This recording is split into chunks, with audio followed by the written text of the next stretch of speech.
This episode is brought to you by Sprout Living. One of our favorite new snacks are Sprout Living's probiotic almonds. Wildly delicious and irresistibly crunchy, these are the perfect gut-healthy balanced snack. Each pack of the sprouted and activated organic almonds contain 10 billion CFUs of probiotics, 6 grams of clean plant protein, and a variety of other superfood spices and herbs that do the body good. They're made without seed oils, which we all know are out, and the flavors. The Italian truffle is delicious, and the dairy-free cheddar cheese, made with turmeric and nutritional yeast, always hits the spot. Honestly, we may never have another chip again. Sprout Living also makes our favorite plant-based protein blends. My personal favorite is the coffee flavor. If you want to try Sprout Living, you can save 20% off your entire order by using code COURAGEOUS at checkout. Visit www.sproutliving.com and use code COURAGEOUS to save 20%. Give them a try and let us know if you love them as much as we do. You can also find the direct links in our show notes.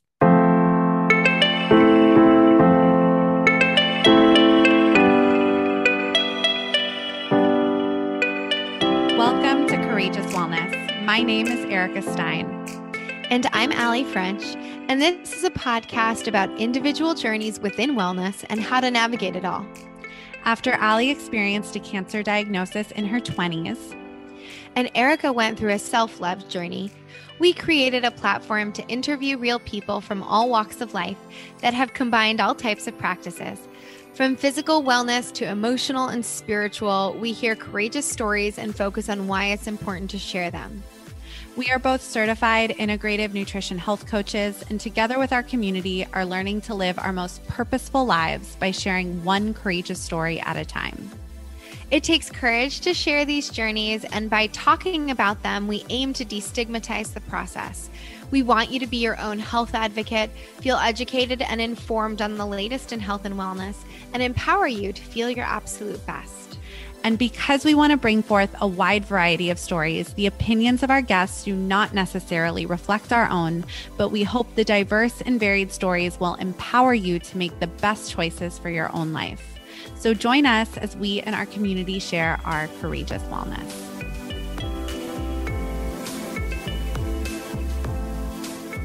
Hi, everybody. Welcome back to Courageous Wellness. We have a wonderful episode for you today, a conversation with narcissist expert Dr. Ramani Durvasula. And before we get into Dr. Ramani's formal intro, we're just going to do our normal weekly updates and just do a little catch up. So mine this week is that I've been doing quite a few events for my husband's job. He's in the music industry and it's Grammy week. And if anybody is aware of that, it is a very busy time here in Los Angeles. And there's a lot of different events kind of leading up to the awards, which we actually don't even go to. But one of the annual events is something called Music Cares, which is it's part of the philanthropic sort of wing of the Recording Academy. And it's a really cool organization, and it's special to like my heart because it combines two of my loves, which is music and then also wellness. And what Music Cares does is they provide medical care, physical, mental health services, emergency services, also recovery and addiction services for people in the music community. And they, a lot of people in the music world, most people are, gigging musicians. And so you really need to be able to be present in order to work and earn a living. And oftentimes when health crises or addiction crises kind of come in, you can't work when you need to get proper treatment. And I know people whose lives have literally been saved from Music Cares, but it's really fun because every year they honor someone in the music community as the person of the year who does a lot of good in addition to their own sort of like prolific songwriting or music career. And this year it was John Bon Jovi was being honored. And I'm giggling because I'm originally from New Jersey. And Bruce Springsteen came out to play with him. And so it was like two of New Jersey's finest on stage together. And it was so fun. It was such a like, honestly, it was like an evening of all the best sort of karaoke hits, thanks to Bon Jovi. And what they do is they like basically throw a big concert. So all these artists come out and perform the honorees music. So you have all these different artists performing Bon Jovi, including Bruce Springsteen. And it was just such a blast. So much fun. And my little Jersey heart absolutely exploded with being in the same space as those guys at the same time. It was really fun. A lot of friends from, I mean, I've lived in LA for 15 years, but as my husband said, you can take the girl out of Jersey, but you can't take the Jersey out of the girl. I love it. Yeah, No, that's kind of my update. And I realized like I don't think I was ever really conscious of it, but the music cares really does like intersectional work between the two things I feel kind of most strongly about, which is like music and the work that we do and community wellness and really taking care of their people. And it's just so as an cool. example, like when like Katrina happened, right? New Orleans is like a huge music community, tons of working musicians, gigging musicians. People lost instruments, people lost venues. Like Music Cares comes in, I know, and like really just supports people to get through really difficult times. So it's cool. Check it out if you're interested in it and the work that they do. Yeah. And you posted on our Instagram and TikTok a reel of the evening. So you can go check that out at Courageous Wellness. And you can see Allie, she looked beautiful. It's also kind of like the year of Barbie. I know the Oscars are coming up but you were in this like hot pink suit that, me and my former life of wardrobe, I loved it. And it was very cool. It was cool. And yeah, that's so cool. Thank you for sharing that. Thank I you. didn't know all of that actually about Music Cares. Yeah. So yeah, very cool to learn. And we know people, sorry, like I could go on, but we know people who basically were like going through bad cancer like diagnosis and had to go through treatments, but then couldn't work. Music Cares like, came in and this person beat cancer, like because Wow. they didn't have to be stressed about like not being able to pay the bills while they were doing their treatment too. Yeah. Yeah. No, absolutely. I mean, I don't have too big of an update this week on my end, and I definitely we're going to get to Dr. Ramani's episode in a second because it's a really good episode that stayed with Hmm. me for a long time. And I think, something we also talk about in the episode is now with like TikTok and social media, narcissism is so buzzy, right? Like everyone's a narcissist, everyone's toxic. But how do you know, right? Like Yeah. what is a narcissist? How does narcissistic abuse impact us? And I think I'm somebody who definitely has been touched by, narcissistic abuse in my life. I think a lot of people can relate to it and do experience it. So this was a really really good episode, and she also talks about how it's a spectrum, right? Right. So like it's not just like you're a narcissist, there is a spectrum. So really great episode we're going to get into like in a moment because I don't really have a huge update.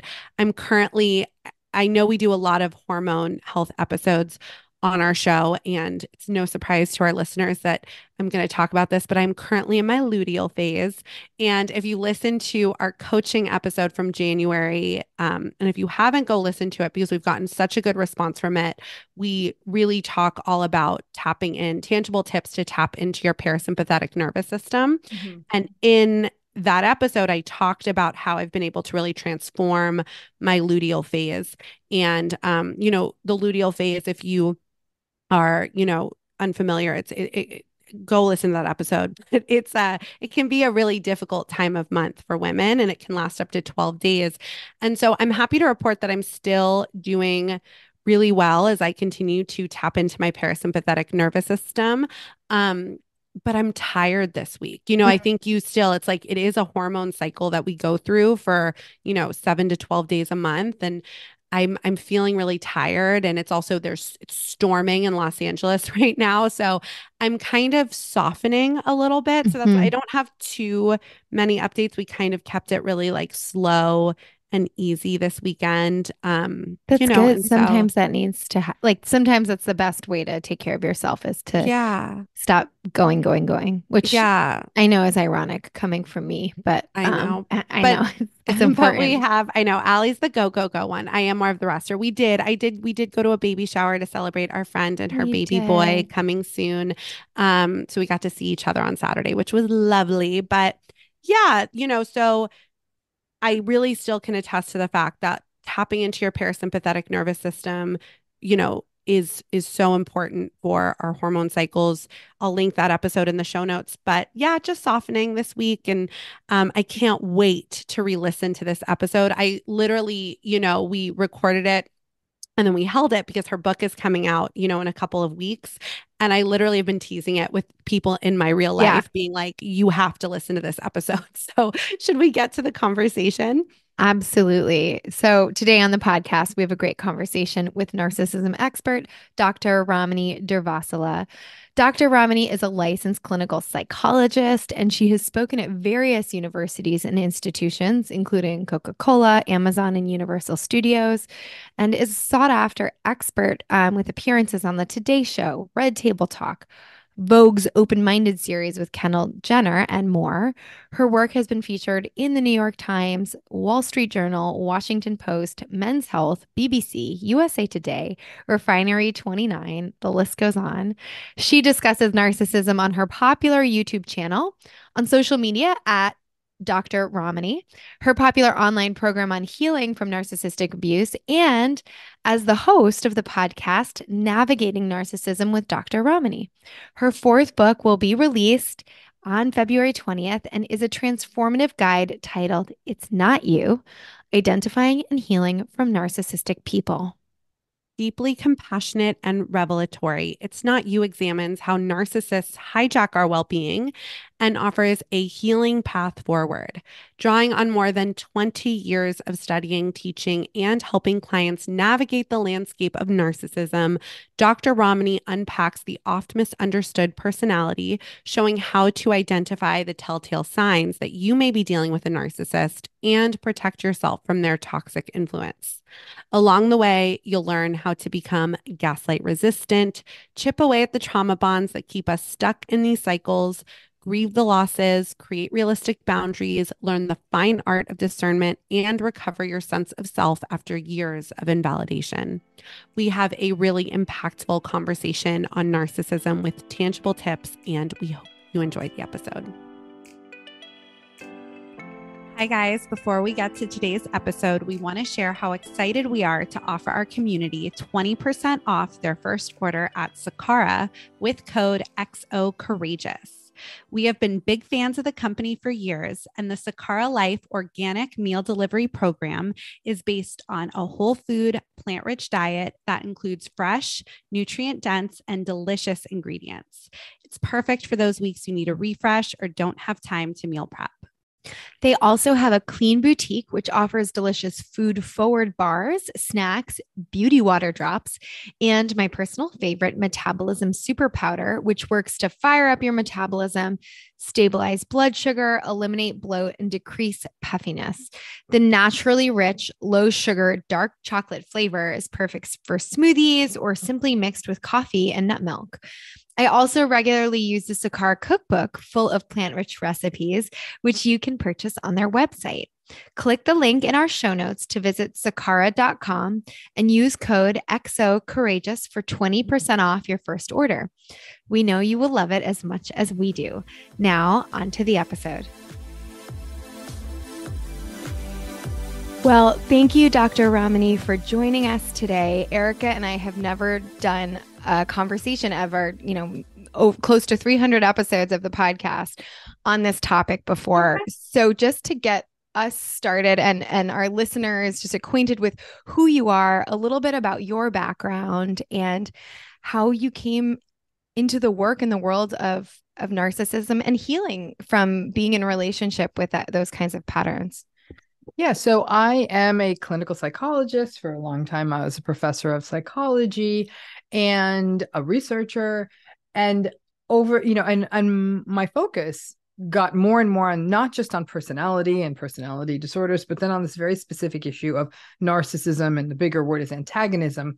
But it's basically people who are not nice, but it goes a lot deeper than that. And so it's people who are variably empathic at best, who are really entitled and arrogant and combative and invalidating and manipulative, and people in relationships with narcissistic folks who are often questioning themselves, what am I doing wrong? Because sometimes we have good days and sometimes we don't have good days. And the thing that's unique with the narcissistic relationship is that when they're on, they're on.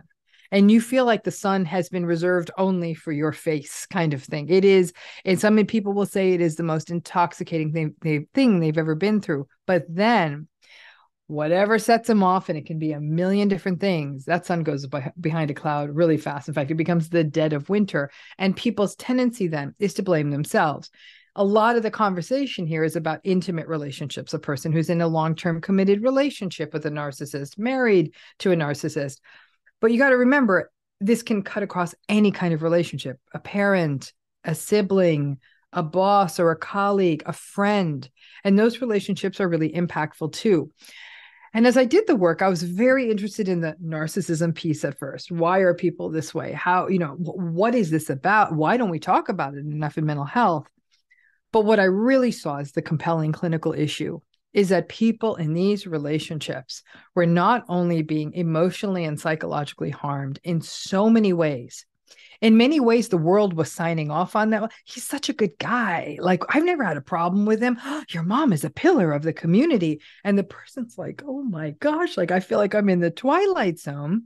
And I saw this was having long-term effects on people, leaving them with a lifelong sense of self-blame, self-doubt, helplessness, powerlessness, anxiety, second-guessing, difficulties with the decision-making, and even physical impacts. So to me, I felt that the field of mental health was simply not addressing these clients. They really weren't. And when they were, for example, there was certainly people who were focusing on things like domestic abuse and domestic violence, but that wasn't this. Like, that can be this, but it was something different. And so that's when I got interested in this conversation of how do we help people who've been in these relationships and give them the tools as well as the validation that what they went through was very real, so we could end these cycles of self-blame and really bring people back to themselves, allow themselves to develop outside of these relationships as individual human beings who aren't always living in service to the narcissist. That was a long answer to what you just asked. No, it was a great answer. Thank you for sharing that. Yeah, it is really, it's really important work that you're doing, and we're really excited to dive into it and have this conversation today. And I think, something Allie and I were talking about a little bit offline is that I think, especially now with social media and the internet, which is such an incredible resource, but a lot of these words or diagnoses get really like thrown around almost flippantly, right? Like, oh, well, they're a narcissist, or, they're X, Y, and Z. And so we thought maybe just at the top, and you've kind of gone into it a little bit in your explanation, but can we actually define maybe what narcissism actually is? And I'm sure many people, like, being selfish isn't being a narcissist, right? So can we maybe really break down, like, what is this disorder? Yeah. So let's start from the top. It's not a disorder. So let's clear that off the decks immediately. And that's one of the biggest misconceptions I see being perpetuated on all social media all the time. Just read yesterday, I was watching a video and they're like, well, a person who's a narcissist has narcissistic personality disorder. No, they don't. They do not. And so this idea of narcissism being a diagnostic term is wrong, actually. Narcissism's a personality style. You have a personality. I have a personality. We all have personalities. And those personality styles have descriptions associated with them. Narcissism is a personality style. It's a maladaptive personality style. In the long run, it's not doing them or anyone else any favors, but it is a personality style. It falls under a much larger umbrella, to not get too technical on it, that's called antagonism. Really, a narcissistic person's personality style is antagonistic. Narcissism is a very sort of specific kind of subset of antagonism. But what narcissism is, and let me go backwards for a second. Personality is sort of our psychologically, behaviorally, emotionally, how we go through the world. It's what makes us predictable. An agreeable person is going to be helpful. An extroverted person is often going to like a party. A person who's open to experience is going to be willing to try new things. A conscientious person is always going to meet the deadline. We know this. We get to know a person, we know their personality, we can sort of predict their behavior. Makes us a little less interesting. I think it's actually quite fascinating. So narcissism is just one more personality style, right? And so a person who is narcissistic, has a narcissistic personality style, has very inconsistent empathy. It's on when they need it, when they're feeling good, when they're feeling safe, when they're feeling supplied. They're entitled, they're arrogant, they're grandiose, they're selfish and egocentric. They can be very controlling. They do not tolerate frustration or disappointment well. They envy other people. It's not good stuff, right? They're manipulative, exploitative, all of that. Narcissism, like all personality styles, is on a continuum. At the mildest end, you have what I call the Instagram narcissist. These are very superficial, shallow, look at me, aren't I great? And who won't give you the time of day if you're really going through something. They're like, oh, I can't listen to this right now. Like, I gotta go. I've got like this big dinner tonight. Whereas you've listened to their problems 1,000 times. At the severe end of the spectrum, you have more of what we call malignant narcissism, which can be downright dangerous. And then in between, we have lots of sort of grandiose and vulnerable kind of victimized presentations. But this is a personality style. For something to be a quote unquote disorder, there's a lot of steps one has to go through, right? Person has to go to an office of a licensed mental health practitioner and go through a evaluation process and have the therapist listen into them for more than once, actually, to make this determination. And then one could say, okay, this seems consistent enough and it's causing enough problems in this person's life. This qualifies as a personality disorder. But the vast majority of people out there who are narcissistic don't have a diagnosis of NPD. But this takes us to the issue of a lot of people are throwing this term around. It's sort of the last year in 2022, gaslighting is the word of the year. I'm waiting for it. Narcissism might become the word of the year. And that concerns me because people, just like they're not using the word gaslighting correctly, they're not using the word narcissism correctly. A narcissist isn't just a jerk. Let me put it this way. Not all jerks are narcissistic. All narcissists are jerks. This is not selfishness. Not all selfish people are narcissistic. All narcissistic people are selfish. You see what I'm saying? So you got to get your umbrellas right here. Narcissism is almost like, it's like a cake, right? If you gave me a bag of flour, I wouldn't say, oh, thanks for the cake. It's a bag of flour. Now mix that up with eggs and sugar and all the other stuff and stick it in the oven. Now I got a cake. That's narcissism. All this stuff kind of has to hang together and it has to be consistent. We all have days when we're a little entitled. We're snippy with a server in a restaurant. We're kind of not very nice to a family member. We have days when we're arrogant. We might be like a little bit braggy. We might even have days where we just don't feel like we have the time to listen to someone's problems. Then people say, well, then what's the difference? Healthy people, when we have these moments when we're not sort of on, we will make amends pretty quickly. We'll reach out and say, I'm so sorry. I had no right to do that. I hurt you. We're accountable. We take responsibility. We don't say like, oh God, why did you react like that? I had a lot going on. That's a narcissist version of an apology. A healthy person might do things that don't feel good, that might even feel manipulative, but we'll take ownership of them. And we're looking for consistency. One jerky, entitled, arrogant, grandiose, unempathic day does not a narcissist make. We're looking at this behavior over days, weeks, months, years before we can really say, this is who this person is and across contexts. Yeah. So are they like this with everyone, with their employees, with their children, with their spouse or partner, with their friends? We look for consistency. And all of that together. That's why I'm saying it's complicated. And I think people are using a very powerful, important word to describe people who irritated them one time or cheated on them one time. And that's not okay.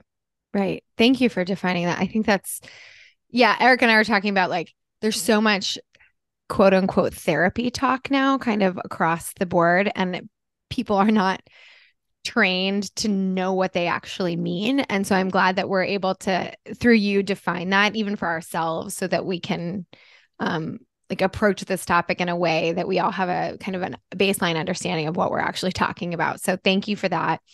And I'm curious, you know, how do people become narcissists? Like, I imagine, you're not born with narcissism.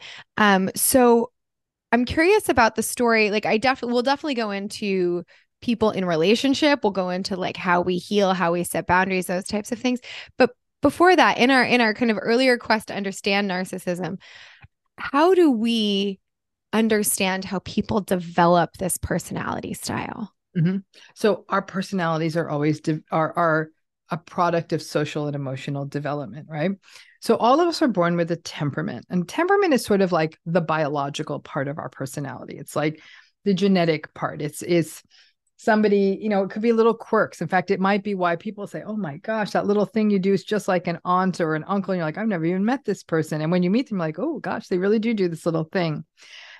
And that temperament is then meets the environment. And that's really where the vast majority of personality gets developed. Our interactions with the world, with our primary caregivers, with other family members. And as we get older, with peers, with siblings, with teachers, and then as we get older, with the world at large, right? And all those things shape a personality. Now, this temperament matters because it does give us some insight into where a personality style like narcissism could come from. And keep in mind, there's multiple roads. Like, to the degree that the destination is narcissism, there's about 10 freeways driving into that city. So one way is this temperamental style that, for lack of a better word, I'm going to call it a difficult temperament. These are kids that are often quite difficult to soothe. As they get older, they're very behaviorally, they act out a lot. They're very attention seeking. They are high demand for caregivers. And what do those kids hear a lot? Stop that. Sit down. Oh my gosh, you're such a handful. Or they might even be physically abused because they're such a handful. As that child gets older, teachers, the same thing. They get labeled a bad kid and all of those things, right? So that temperament, that difficult temperament can come up against an invalidating environment. And that combination is one path we see for narcissism. A second path is what we call an adversity path, where the child early on experienced some various forms of adversity in childhood. It could have been neglect. It could have been frank trauma. It could be any forms of abuse. It could have been emotional abuse. And that the child, regardless of temperament, but temperament matters here. You really do need that temperament abuse kind of combo in most cases to result in narcissism. It could slowly develop into sort of a narcissistic personality style. But then there's another path, and it's what I can only call the spoiled child path.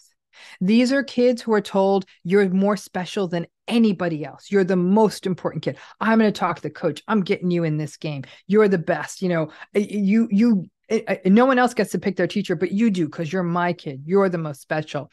These are kids who are not taught to regulate. They can throw tantrums when they want. They get what they want when they want. They may be materially overindulged. They may be it might be sort of a air kind of, I don't mean to use this in a gendered way, but it matters, is like a crown prince. So it's the sort of, this is my eldest, whatever. It could be a crown princess or a crown royalty, whatever you want to call it. But this is my eldest, this is my best child. And if the parent is narcissistic themselves, they may overvalue one child. Or again, the child also watches their narcissistic parent going through the world, screaming at servers and all of that. Now, not every overindulged child becomes narcissistic. Not every child with a difficult temperament who's invalidated becomes narcissistic. And certainly not every child who experiences adverse childhood experiences becomes narcissistic.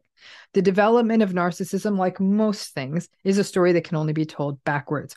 Put a narcissistic client in front of me, and probably within an hour or two, as we dip into their history, we'll say, oh, okay, I see where this is coming from. But it is a developmental experience. And there's also an attachment issue. Many people with narcissistic personalities have had disrupted attachment experiences. They have anxious or avoidant attachment styles. They often feel a sense of threat. Someone's better than me. Someone's smarter than me. Someone's got more stuff than me. me. And so they're kind of always on edge. And there's an edginess to narcissistic people. They always feel like they're about to, like they're like a spring that feels like it's going to pop. And that's who they are. So it means that you're constantly walking on eggshells when you're in these relationships. But that's the backstory of where it often comes from. But like I said, I've worked with more clients than I've worked than not who had traumatic or adverse childhood experience histories did not become narcissistic. Keep that in mind. So that's not the modal pathway where this ends up. And then you throw in things like society. And if the kid was, let's say a kid's really good at something, like a great soccer player, you're the best, you're the best, you're the best, you're the best. And the child only develops one thing. They're like a one-trick pony. What happens is then that the child learns that if they're performative, they will get love, and they'll take that expectation into other relationships in adulthood. Yeah, it's really interesting. And I think this, back to the beginning when you said it's not a disorder, it's a personality type, right? I think that's really interesting because you even just reflecting about how our personalities develop and who we are. And, I'm familiar with, I went through a lot in my early childhood. And so, I'm familiar with the adverse child experiences, testing and all of that. But there's a resilience component, right, to how much things are going to impact you. And I think I'm a very inherently resilient person. I don't know where it comes from. I had great teachers and great mentors, and I was very loved by my parents. And so there's things that I think make a big difference. But yeah, I just am reflecting about that like resiliency component that I'm really grateful for. But my first introduction of narcissism was actually through discovering that I have codependent tendencies. I'm historically, or I'm a recovering codependent people pleaser. And I would read books, which is going to lead me into your book too, because I would read books about codependency or that my therapist would recommend to me. And they were really depressing because they focused so much on the problem.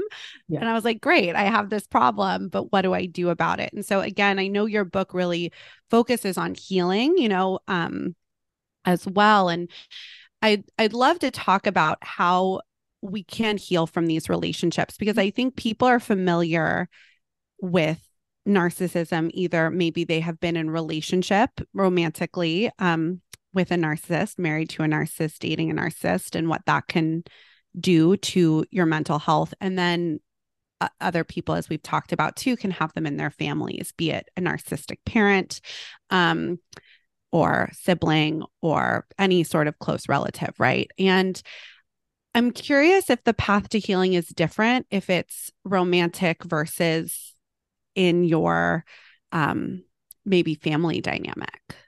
Yes and no. I think that if we view that there's a core healing process, and then there is a sort of a differential healing process depending on the relationship, because pragmatic factors matter when you're healing, right? I think one of the, again, going back to your point about how social media tries to simplify all this, one of the big misconceptions that's often flouted out there is that the only way it's going to get better is if you go no contact and you end this relationship. That is simply not an option that is available to most people, nor is it an option that everyone wants to exert. So they may, for example, have a deeply narcissistic parent, but there's other people in that family system they want to be able to continue to have contact with, and that's the price of admission. They may have been in a long-term committed relationship or a marriage with someone and have children together. They can't get rid of that person even if they get divorced. There's some people who practically can't leave. It's not safe. They financially can't do it. There's a lot of reasons. And you know what? Some people will say, I want to be married. I want to be in a relationship.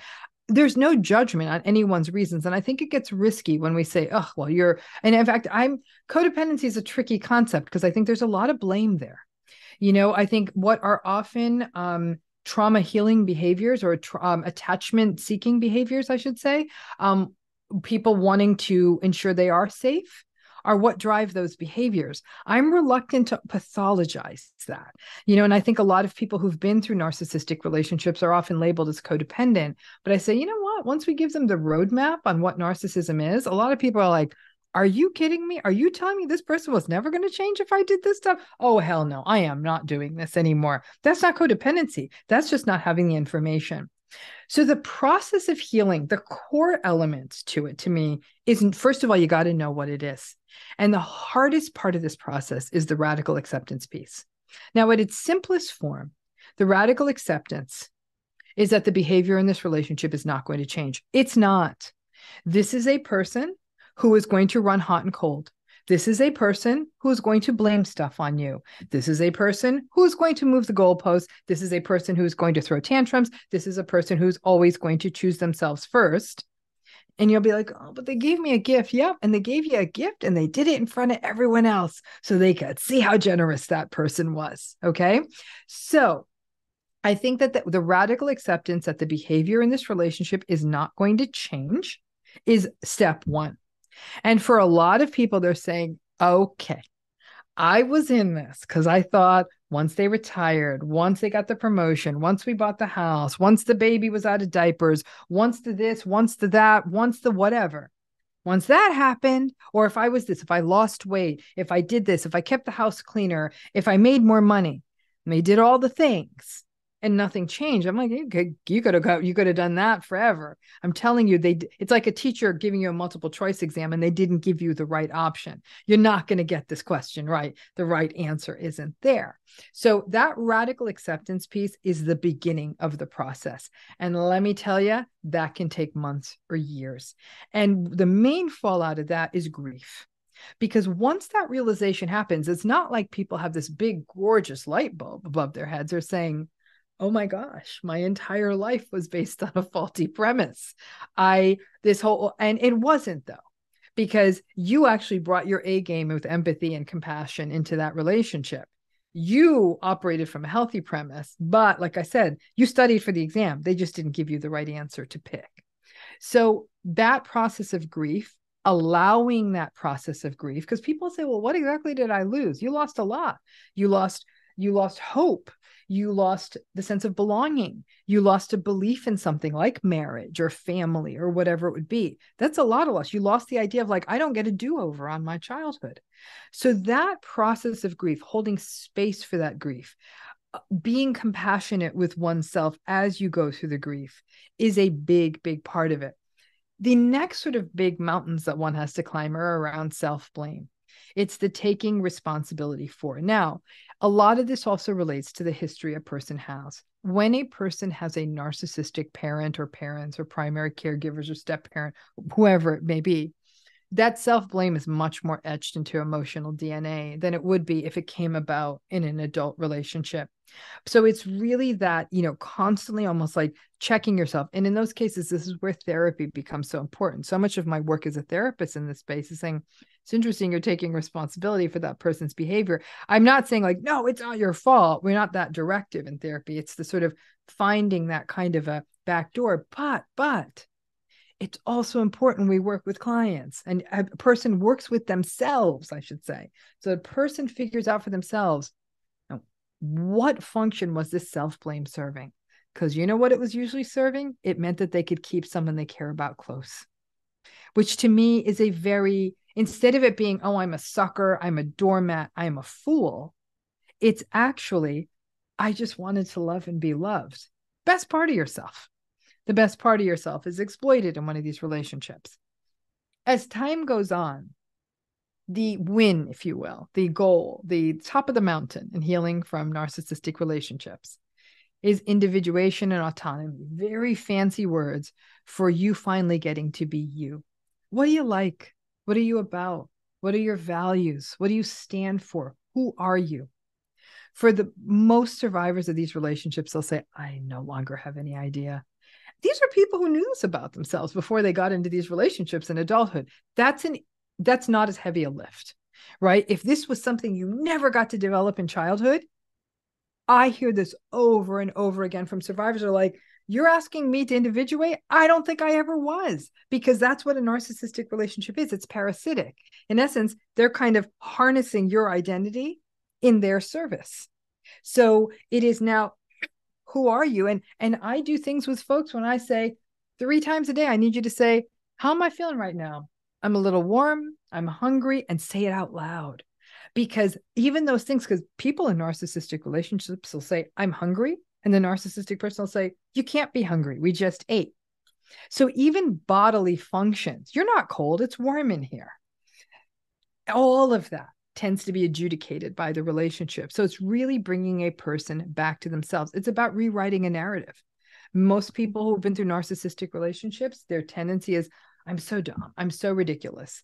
And say, okay, let's go backwards and figure out what function it's serving. What are you protecting yourself from? In fact, there's a trauma model I use by Dr. Janina Fisher in my book, where it's really this idea of sometimes the most harmful voices that we use against ourselves are really there to protect ourselves. And she calls it the protector persecutor model. This is a big, big thing for survivors of these relationships because it takes you to compassion. Just where survivors feel foolish, I'm like, everything you did was actually more self-loving than you ever imagined. And then it becomes about building out social support networks that actually can receive that love and empathy and mirror some of it back. It also means whatever finding meaning and purpose and what you wanted to do is. In fact, I tell people, I need you to write 3 lists. I need you to write all the bad things that happened in this relationship. That's not easy. Why do people need to do that? Because euphoric recall and trauma bonding means that people are like, no, la, la, la, everything's fine. I'm not having people do this so they can leave, but rather so they can say, oh gosh, no, this is not healthy. And then I tell people, I need you to reflect on the ordinary things you've given up to be in this relationship. Maybe it's watching movies with subtitles. Maybe it's making little collages out of fall leaves, whatever your thing is. And those were mocked by the narcissistic person. Take some of that back. Take some of that back. You may have to do it underground if you're still in the narcissistic person's life. And then pump that list up to the things in life you really gave up. Maybe you gave up higher education. Maybe you gave up a certain kind of a travel experience. Whatever it may be, figure that out and give yourself permission to try it. It's really about trying things on and coming back to yourself and rewriting that narrative, but also understanding that the other part of radical acceptance is we are changed by these relationships, not necessarily for the bad. I tell a lot of folks that the best part of you, your empathy and your compassion, is really what got weaponized in this relationship. Those were good parts of you, and you still have them. That's that going back to your point on resilience. Most survivors of these relationships are very resilient. They don't think of themselves. They call their resilience being foolish. It's about helping people see that this is actually something quite different. Is this an easy process? No. Is it possible? I see it happen all the time. I'm a survivor of multiple narcissistic relationships. There are some things about me that are always going to be the wounds I carry. And instead of now being angry at myself, like, oh, you're so dumb, Ramani, it's more of, I hear you voice. I got that. I understand what you're trying to do for me. I got it. And instead of mocking myself for being obsessive about certain details or overworking, because I think that's how I'll be loved, I'll say, I'm trying to make myself be safe. And that's an okay thing to do. We want to take a quick break from this episode to tell you about BTR Nation. BTR is a female-founded food brand that is on a mission to end mindless snacking with their protein bars with a purpose. BTR bars and chocolate truffle cups are plant-based and made with no gluten, no dairy, no soy, no added sugar, no corn or rice syrups, no GMOs, no natural flavors, no sugar alcohols, no stevia, no inflammatory ingredients, and no gums or fillers. It's the cleanest label in the category. They only use ingredients that you can pronounce and adaptogenic superfoods like reishi, lion's mane, and cordyceps. Allie and I love BTR bars and always have them in our cabinets. I am currently loving the cinnamon cookie dough energy bars, and the cherry dark chocolate truffle cups are my favorite sweet treat. Founder and owner Ashley Marie found inspiration for her brand in an unlikely place at an unlikely time, at the hospital cafeteria. When both of her parents were diagnosed with cancer, her life turned upside down as she became their caretaker and her own nutrition began to suffer. Ashley was devouring protein bars when she could, as many of us do, to fit in a meal or a snack. Most of the bars she quickly discovered were filled with sugar. After her parents passed away, she founded her bar brand based on their family mantra: be bold, tenacious, and resilient. BTR. If you want to try BTR bars and truffle cups, you can save 20% on your order with code Courageous Wellness at btrnation.com. You can also find this link in our show notes and Linktree on Instagram. Thank you for sharing that. I think this like framing it with, or even just like developing that sense of compassion, that understanding that we oftentimes do certain things for safety, but that's actually a part of ourselves that are trying to like be self-loving, even if it's, you know, maybe being in relationship in a way that's not serving us as an adult or whatever that might be, that comes from a place that is actually self-protective.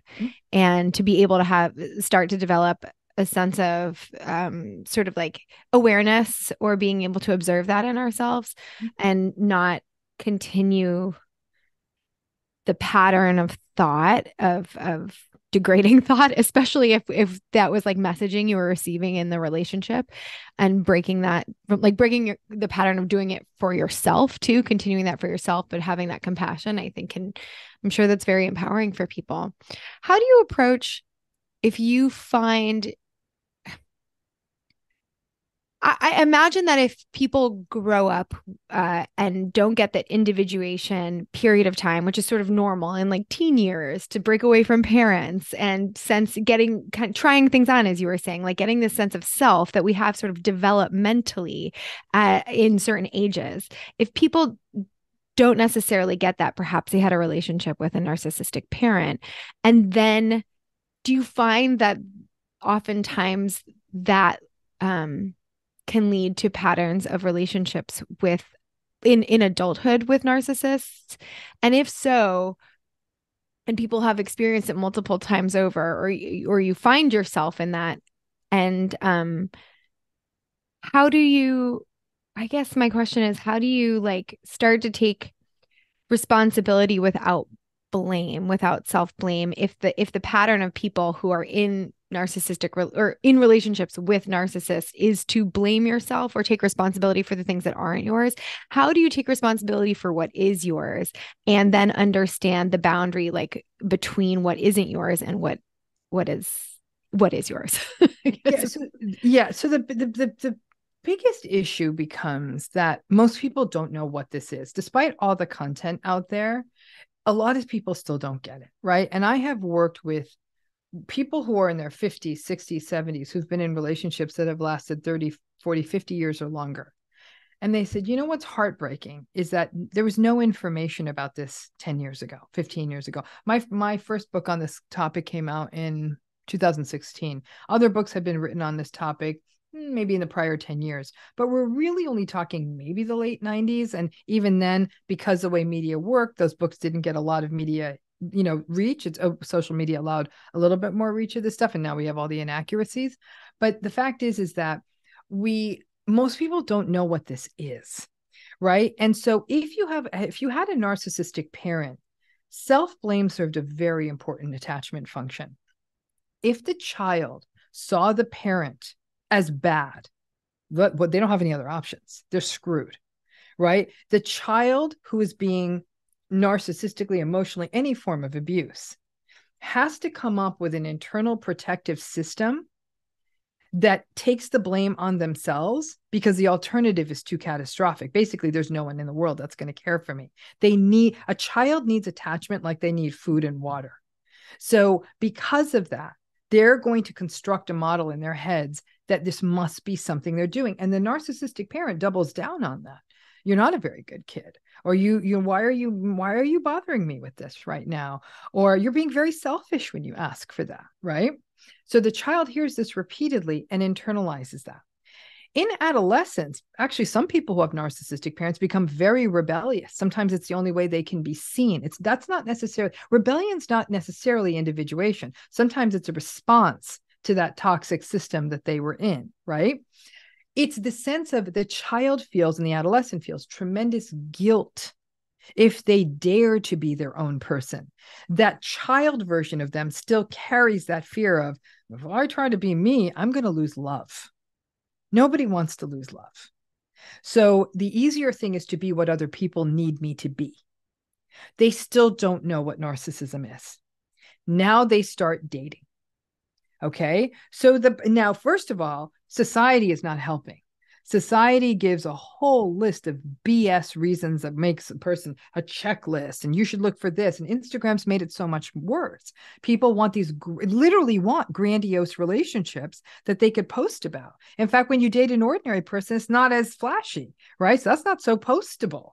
So we actually have created machines that have created grandiosity in relationships as being more desirable. And so that's made a whole new set of problems that we didn't even have before. But if a person's internal voice is one of, I need to do to be loved, going back to your codependency kind of idea, and if this isn't working, it's got to be my fault, that's ancient. But they still don't know about narcissism. Once we start teaching people about it, they can then say, okay, now I know what this is. And then I can sit with a client and say, so how are you feeling? What's this about? And a person can do this with themselves. How am I feeling?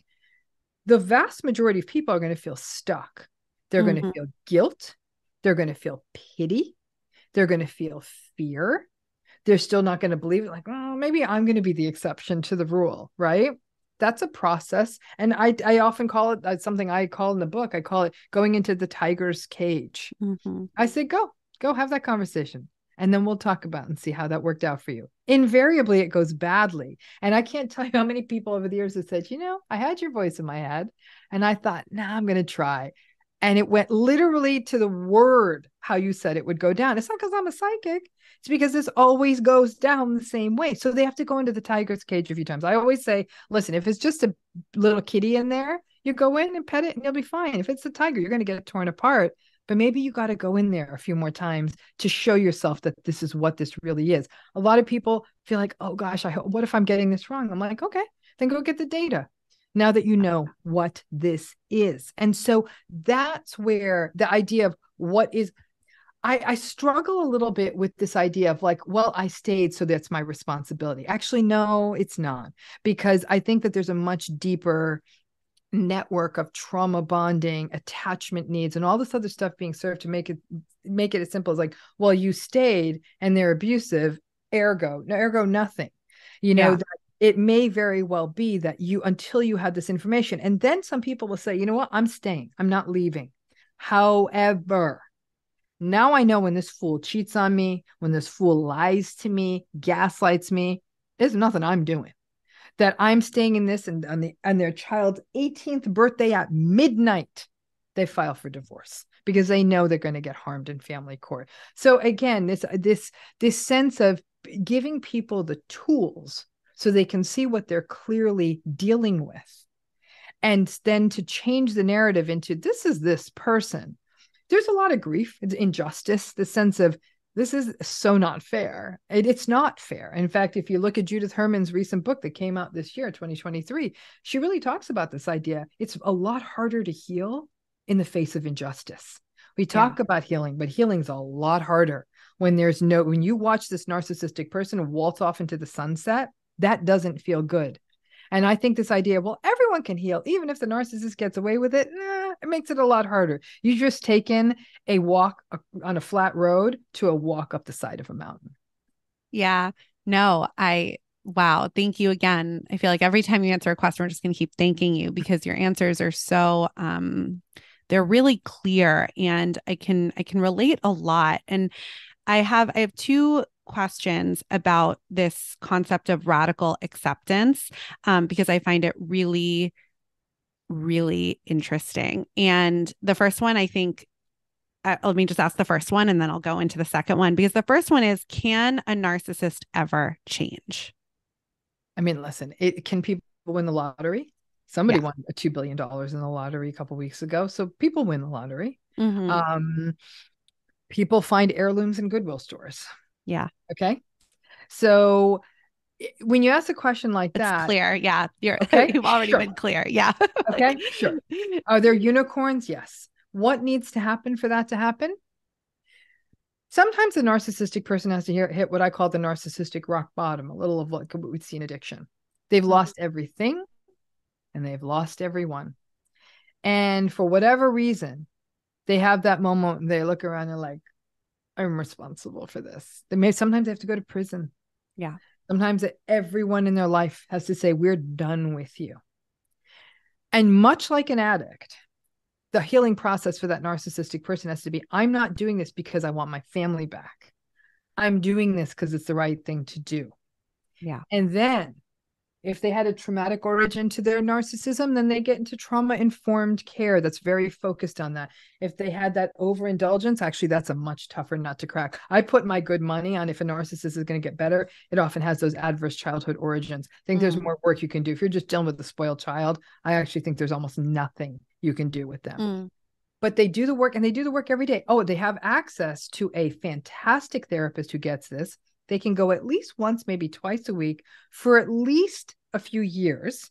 Now, insurance isn't going to pay for that. So now we're talking about someone who's probably got about $3,000 to $5,000 a month available for therapy bills.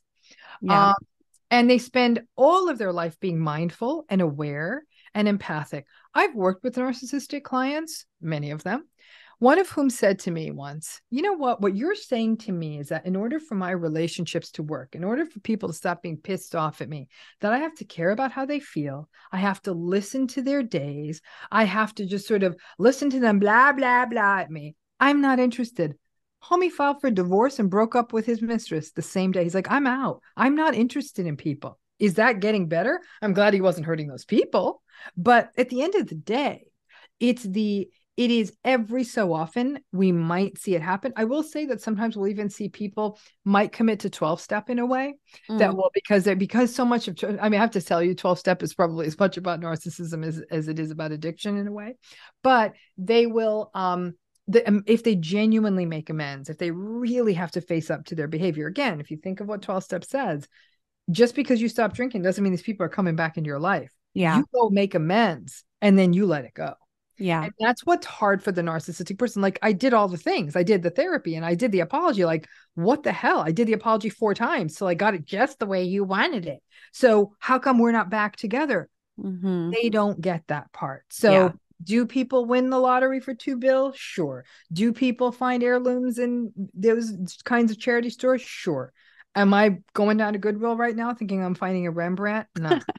Exactly. Okay, that's very clear. And so that does lead into my second question because, right, we're talking about this radical acceptance. And as we've been mentioning, maybe someone is like, but I love my husband. He's the father of my children and I don't want to leave this marriage. Or this is my mom or my dad and I want them in my life. Great. Or like you even said, right, maybe there's siblings involved. And in order to have those relationships, you have to see the family members, whatever it may be.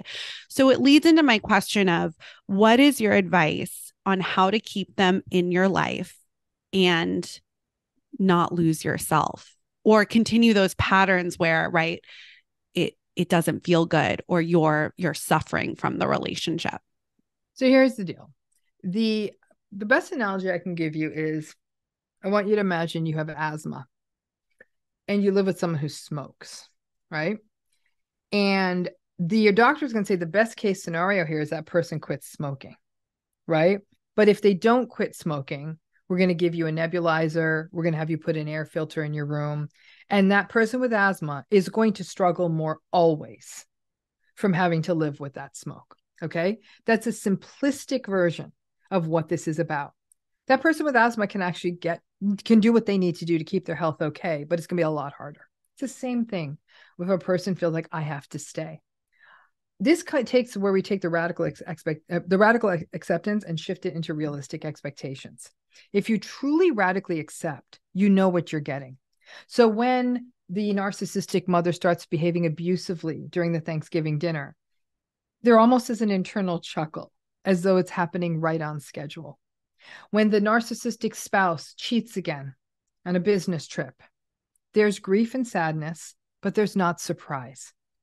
What we're trying to do is lift some of the surprise. Like, how could this be happening? Oh, this is what was supposed to happen. In fact, I'd be terribly wrong if it didn't, right? It is what's supposed to be happening. And some people say it's almost like weather, right? It's like the climate. If a person walked out of their apartment in Chicago in a bikini in the dead of February and was shocked that they are about to die of frostbite, I'd be like, yo, it's Chicago. It's February. Like, what are you doing? And so it's those sorts of ways of thinking about it. So how does a person protect themselves? It is the realistic expectations.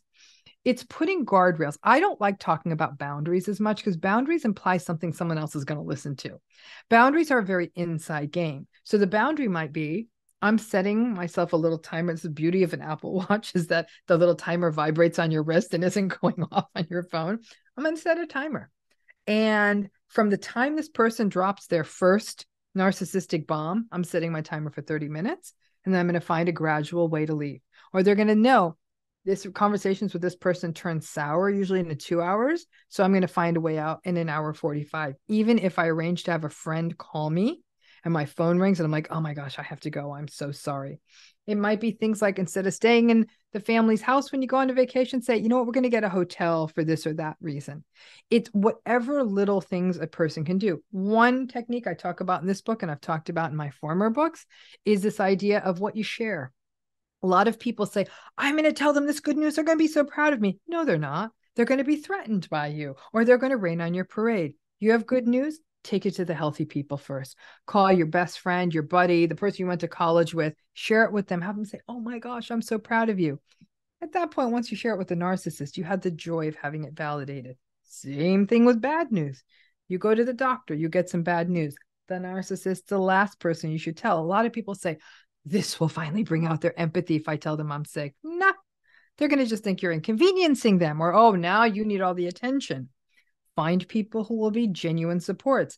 Narcissistic folks are typically not the ones who will pick you up after your colonoscopy. So make sure you come up with other arrangements. That's what realistic expectations are. So people say, if I can't just share good news and I can't share bad news and I can't share opinions and I can't share wants or needs, what am I supposed to share with this person? The weather, the neighbor's new mailbox, the fact that the freeway exit was closed. Not a lot of anything. And so that's how you deal with it. And then I'll tell you this now. I talk about something called True North in the book, which is there's things out there that we are willing to fight for. There's no point getting into a fight with a narcissistic person because they've got better tactics than you. You're going to get exhausted and it's going to hurt. But there are times maybe they insult your child. Maybe they insult your spiritual belief, something that's core to you. Some people say, I'm taking this fight because this is core to who I am. Take it then. Take it. But you're going in the tiger's cage. Make sure you're suited up properly and make sure you give yourself time afterwards to release. And I always say, prepare for your interactions with them and create something at the end. Even if it's as simple after a toxic work meeting, you say, you know what, I'm just going to step out for a minute, and you go and you sit in your car and you breathe, you meditate, you scream, whatever it is that works for you. But it's time to come down from that interaction. I'd say half of people who are in narcissistic relationships have ongoing contact with the narcissistic person. And these kinds of techniques, they can bring up grief because you're reminded again of how unhealthy this is. But at a minimum, they lift some of that sense of surprise, befuddlement, bewilderment, and above all, self-blame. Wow. Thank you so much for that. And I feel like we could talk to you for another hour about this, but everybody should go out if they're interested in learning more about this and get your book called, Yes, It's Not You. It's not you. It's not you. And we really appreciate having you here today and sharing your wisdom with us. And even in that sort of kind of advice at the end, I think it's about maybe trusting our own wisdom in the context of these ongoing relationships, and or approaching them with some wisdom too, at least with around our expectations. So thank you for that. And as we wrap up, we always ask our guests 3 wrap-up questions. Mm-hmm. And I'm actually really curious, the first one for you. So you are in practice, you work with people who are, either dealing with narcissistic behavior and personality, or writing, and a busy person yourself. How do you take care of yourself on a daily basis? And do you have any sort of self-care non-negotiables? I wish I was better at it. I'm very much a creature of routine. And so I find that self-care for me is the house. The house looks reasonably clean. Like I did that yesterday and it felt fantastic. I learning Spanish on an app on my phone. I read. I love to read.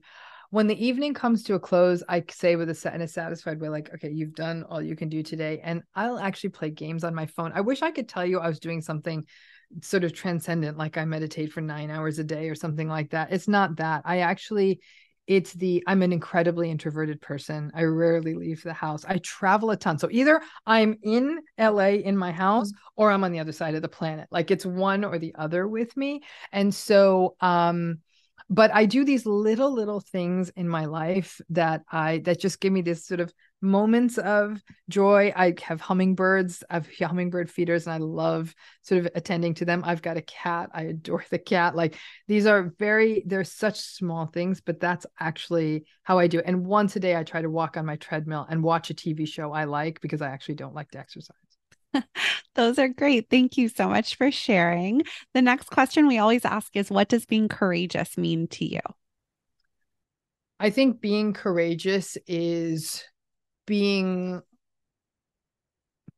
even willing, even if you're not able to do it, but being willing to do, say, be, even feel, even though the world may not view it well, but more than anything, like without fear of being judged, like not internalizing the judgment of the world, like allowing yourself to be used. Like if you watch something and you feel sad, doesn't mean you have to tell everyone you feel sad, but you give yourself permission for that feeling, saying, I feel really sad right now. I think courage is that we allow our true selves to come out, and again, what we do and who we are. But I'm going to put a bullet on that one, a little asterisk on that, in a way that is empathic and compassionate. I think we live in a world where people say, well, I'm being authentic, I'm just saying this, but they're saying hurtful, painful things. I think that, to me, courage is the capacity to be one's true self, but to do that in a way that's self-aware, compassionate, and aware of how other people are impacted by how we show up. And that is it's courageous, because it's one hell of a balancing act. I mean, I think it's being in line with your values, living that way, and doing that every day, even if it's baby steps.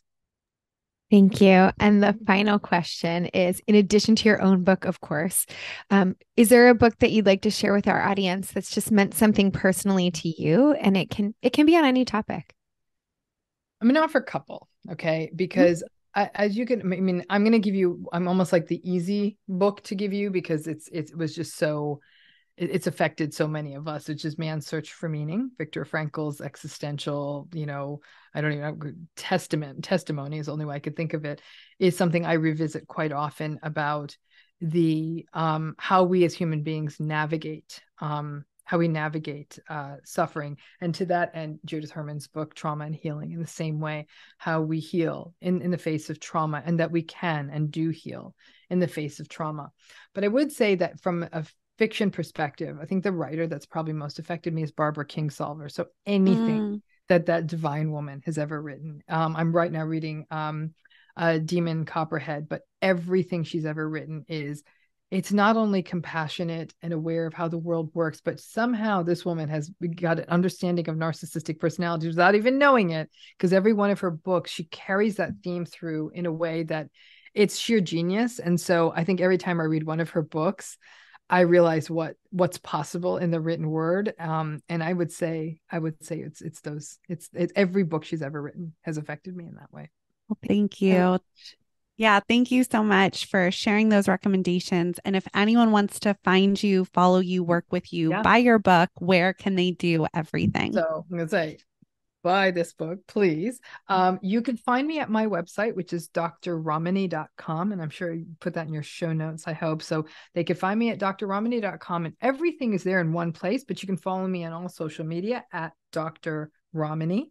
And if you go to those places, you can not only learn about how to order my book, but we also have a monthly healing program for people who are healing from narcissistic relationships, where we create community and use workshops and question and answer sessions, and just, again, this really amazing community platform to foster healing collectively and individually. So you can go there to check that out too. And then soon we'll be dusting off my podcast again and going into a new season. It's called Navigating Narcissism, but we have 60 great episodes you can still listen to. So go back and check those out. Awesome. And my YouTube channel, my YouTube channel, everything is there. YouTube channel for me is like my library. So we have almost 1,400 videos there. So go check it out. Any topic you've ever wanted on narcissism is there. And if you want another one to be added to it, we tell people reach out, and then we put it in our pre-production queue and figure out how we can answer that question. So you can find me on YouTube too. Awesome. Thank you so much. And we'll include that in all of our show notes. Thank you. Thanks for tuning in to another episode of Courageous Wellness. Tune in every Wednesday for a new episode featuring a different guest each week. Subscribe, rate, and write us a nice review. And you can also follow us on Instagram at Courageous Wellness, or get in touch via our website, www.courageouswellness.net, where you can also find additional info about our health coaching services, virtual group events, newsletter, and more. Until next week, I'm Allie. And I'm Erica, and we're Courageous Wellness.